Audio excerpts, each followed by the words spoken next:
Je suis Françoise-Marie de Bourbon, née le 4 mai 1677, bâtarde légitimée du grand Louis XIV et de Madame de Montespan.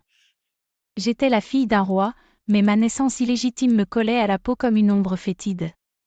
Certains m'appelaient Madame Lucifer, d'autres sac à vin, des sobriquets aussi acerbes que leur mépris. En 1681, mon père, dans sa magnanimité calculée, me légitima. Mais n'allez pas croire que cette reconnaissance me hissa au rang des princesses du sang. Oh, non. Je n'étais qu'une pièce sur son échiquier politique.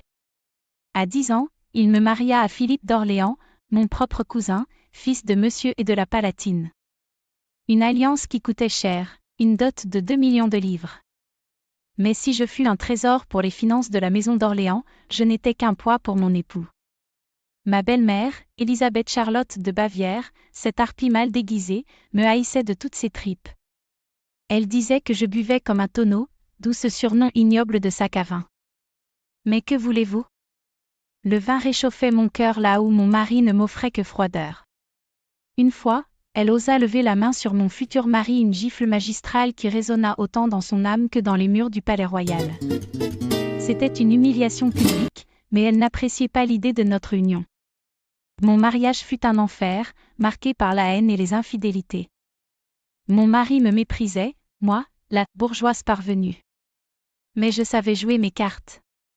En manipulatrice, je m'immisçais dans les affaires politiques, défendant mes intérêts et ceux de mes enfants avec une froide détermination.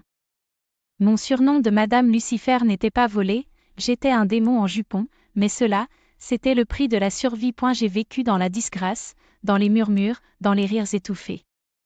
Mais au bout du compte, j'étais là, une femme qui, malgré tout, a défié son siècle. Mon sang, impur peut-être, n'en demeure pas moins celui d'un roi.